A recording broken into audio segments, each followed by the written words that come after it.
नमस्कार दोस्तों, स्वागत है आपका हमारे गजब ज्ञान यूट्यूब चैनल में। दोस्तों, पूरी करने के लिए जा रहे हैं एक बिछड़ी हुई कहानी को, जो आपने पहले भाग में देखा और सुना, जिस कहानी का टाइटल था किस प्रकार से एक लड़की और एक बंदर के साथ में रिश्ता निभाते निभाते अपने शरीर को जला दिया, बंदर के साथ में सती हो गई। उस कहानी को पूरा करने के लिए आज आप लोगों के सामने जा रहे हैं। बड़ी मार्मिक, बड़ी ज्ञानवर्धक कहानी है। और दोस्तों, अगर आपने पहला वाला भाग नहीं सुना तो आप सर्च कर सकते हो गजब ज्ञान यूट्यूब चैनल पर, आपको पहला भाग देखने के लिए मिल जाएगा। तो आप लोगों की विशेष मांग के ऊपर और ये दूसरी कहानी, यानी इस कहानी को पूरा करने के लिए जा रहे हैं कहानी का दूसरा भाग। तो दोस्तों, कहानी प्रारंभ करने से पहले आप लोगों से निवेदन है कि अगर आप हमारे चैनल पर नए दर्शक मेहमान बंधु बनकर के आए हैं तो प्लीज हमारे चैनल को सब्सक्राइब कर लीजिएगा, और हो सके तो अपने परिवार और दोस्तों के साथ शेयर जरूर कर दें। तो आ जाओ, आप लोगों का समय बर्बाद न करते हुए गौर करते हैं, लेकर के चलते हैं कहानी की तरफ। कि आपने सुना कि वो देव कुमार नाम का जो राजकुमार था, वो अपने भाभी के कहने के अनुसार, और जब जंगल अपने भाभी के कहने के अनुसार और महाराज बीन बादशाह की बेटी के साथ में विवाह करने के लिए घर से निकल गया। पहुंच गया उस जगह पर, उसे एक महात्मा के यहाँ से 4 चोर चोरी करके जो सामान लाए थे उसके साथ में है एक खटोला, और एक डंडा, एक रस्सी, 4 सामान उसके पास में है। एक थैली थी, उससे मोहर और सर्फी निकला करती थी। दोस्तों, उस बटियारन के घर पर रहते हुए जब चोरी की उसने तो पकड़ा गया। उस राजकुमारी ने उसके प्राण बचा लिए। यहाँ तक आप लोगों ने सुना। दोस्तों, उस इमली के पेड़ से उस अपने खटोला पर बैठ करके जिस समय वो राजकुमार निकल गया, अब जल्लादों ने विचार किया, बोले इसे हम मारने लाए थे, ये तो बच गया, अब महाराज को क्या जवाब देंगे।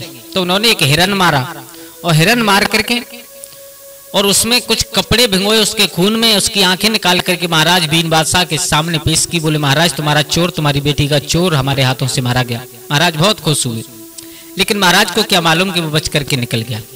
अब इधर जैसे ही रात्रि हुई, वो बेटी बैठ करके आंगन में विचार कर रही है। बोले मैंने बचाने की बहुत कोशिश की, लेकिन अब मालूम नहीं है वो राजकुमार बच पाया या नहीं बच पाया, मार दिया गया, कुछ नहीं मालूम।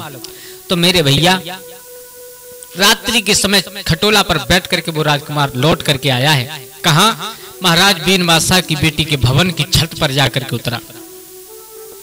बेटी ने देखा, बोले बच तो गया, और लौट करके आ भी गया। जाकर के बेटी के पास खड़ा हो गया और उस राजकुमारी से कहा है, राजकुमारी, तुम्हारे पीछे मैंने इतने संकट झेले, तुम्हारे पीछे में चोर घोषित हो गया, तुम्हारे पीछे मुझे सजाए मौत दी जा रही थी। अब एक काम कीजिए, आप मेरे साथ चलिए, हम आपसे विवाह करना चाहते हैं। राजकुमारी ने कोई फैसला नहीं ले पाया। बेटी केवल सोच रही है।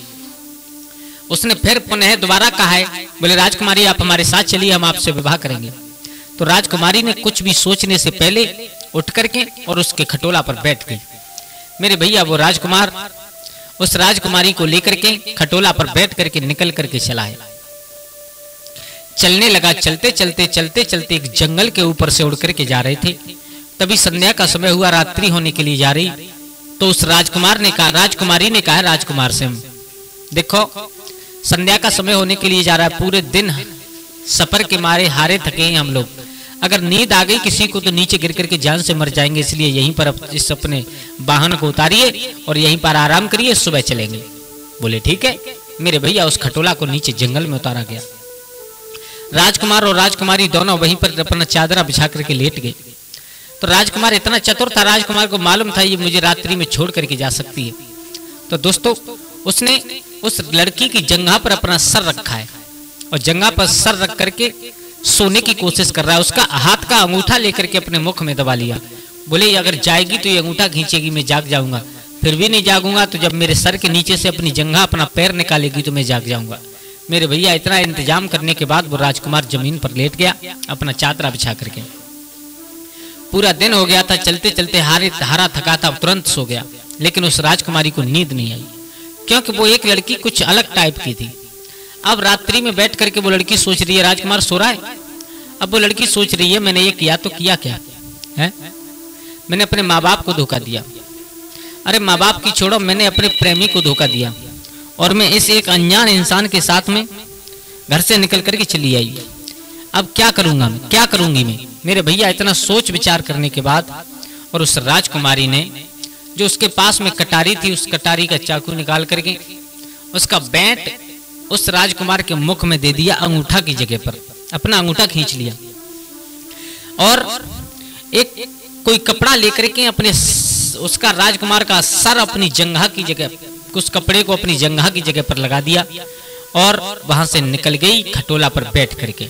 बोले अगर महात्मा की कृपा हो तो मेरे महलों में खटोला लेकर के चले। खटोला उड़ गया। मेरे भैया राजकुमारी उसे धोखा देकर के चली गई। अब सुबह हुआ, राजकुमार जागा, उसने देखा ना तो खटोला है ना राजकुमारी है।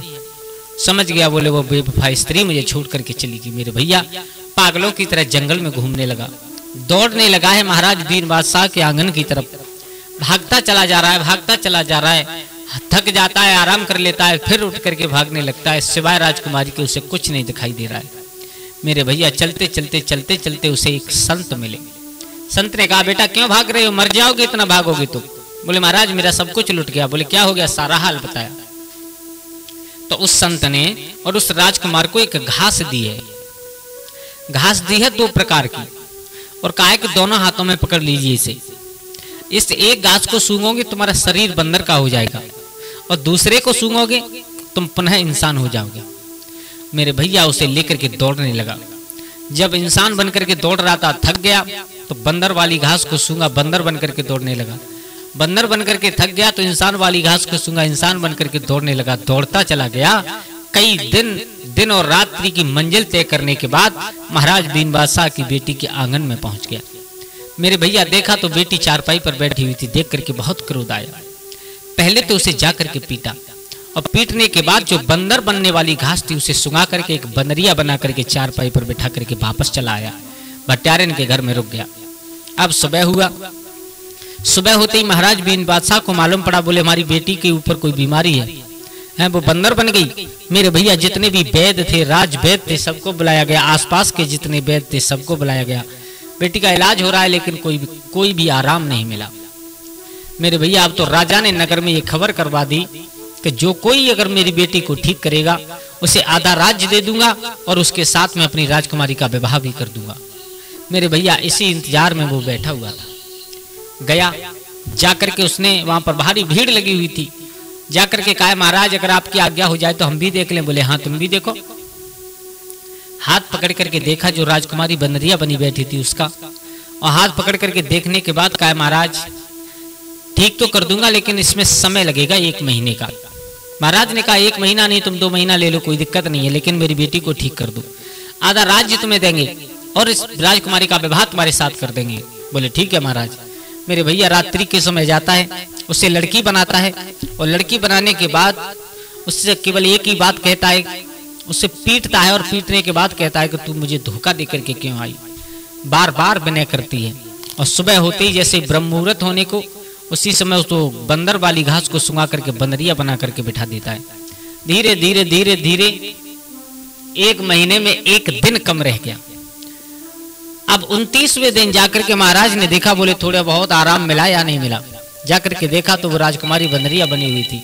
उसको पकड़ करके बुलाया और बुला करके पूछा क्यों 1 महीना होने के लिए जा रहा है, कल 1 महीना हो जाएगा, अभी तक कोई थोड़ा भी आराम नहीं है। उसने कहा है राजकुमार ने। बोले महाराज समय 1 महीने का दिया है, 1 महीना पूरा होने दो तब बात करना।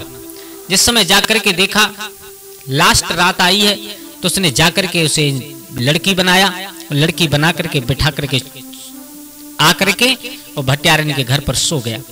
सुबह होते ही जैसे महाराज आए तो देखा उनकी बेटी बहुत सुंदर स्त्री लड़की बनकर के बैठी है। एकदम महाराज खुश हुए, दौड़ करके बेटी को सीना से लगा लिया। बोले बेटी ठीक हो तो? बोले हाँ पिताजी ठीक है। लेकिन वो बेटी ऐसी थी कि उसने अपने पिता को कुछ भी बताया नहीं था। हाँ दोस्तों, इतनी शील स्वभाव की थी कि उसने कुछ बताया नहीं था। अब धीरे धीरे धीरे धीरे समय निकल रहा है, समय निकलता चला गया। अब महाराज ने देखा तो उसे बुलाया, अपने मंत्रियों को भेजा, लेकिन उसने कहा नहीं हम आराम कर रहे हैं अभी नहीं आएंगे। तो खुद महाराज चल करके गए हाथ बांध करके।